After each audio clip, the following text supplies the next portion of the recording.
Good afternoon. We'll be in Acts 18.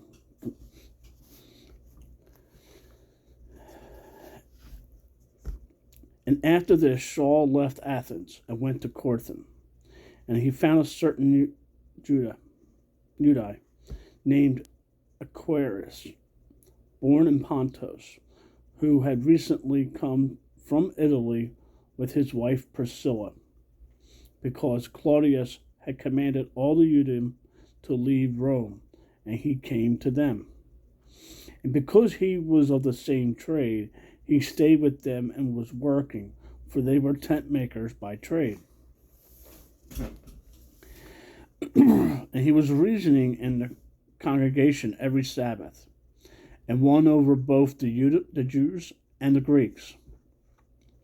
And when Silas and Timothy came down from Macedonia, Saul was pressed by the Spirit and earnestly witnessed to the Jews that Yeshua is the Messiah.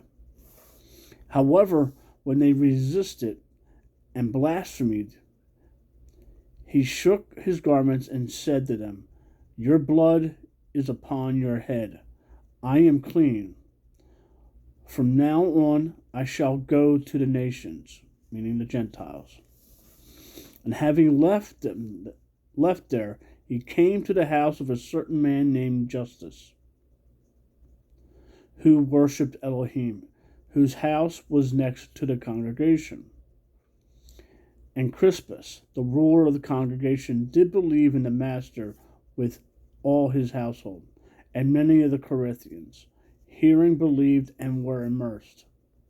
And the master spoke to Saul in the night by a vision, "Do not be afraid, but speak, and do not be silent, because I am with you, and no one shall attack you to do evil, because I have much people in this city."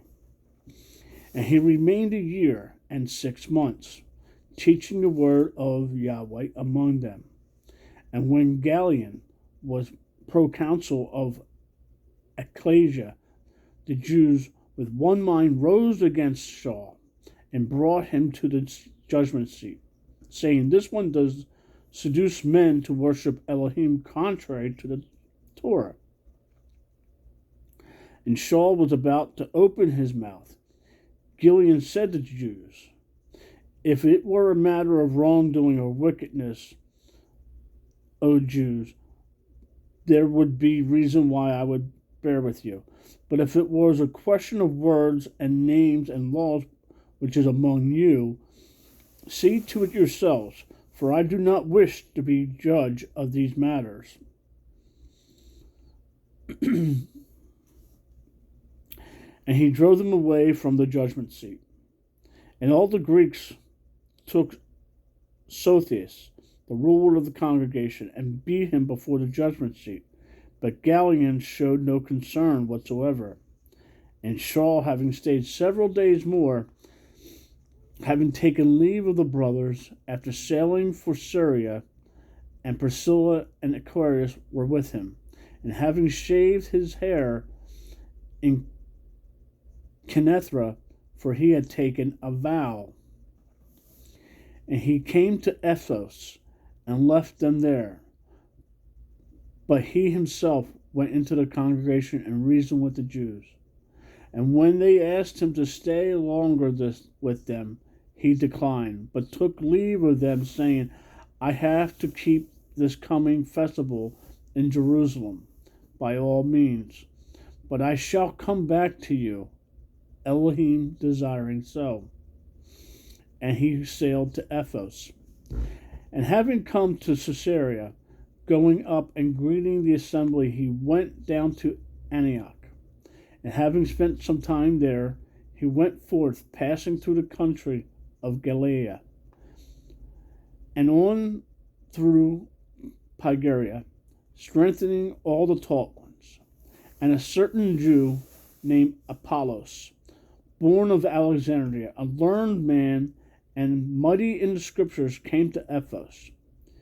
And one had been instructed in the way of the Master, and being fervent in spirit, he was speaking and teaching the matters about the Master exactly, though he knew only the immersion, though he knew only the immersion of John.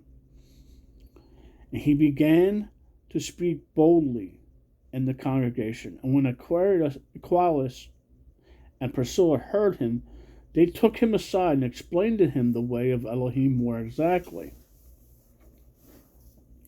And when he intended to pass through the Achaia, the brothers, having encouraged him, wrote to the taught ones to receive him, who, having arrived, greatly helped those who believed through favor. For with power he refuted the Jews publicly, showing from the scriptures that Yeshua is the Messiah. Shalom. Make it a great day. Read your Bible.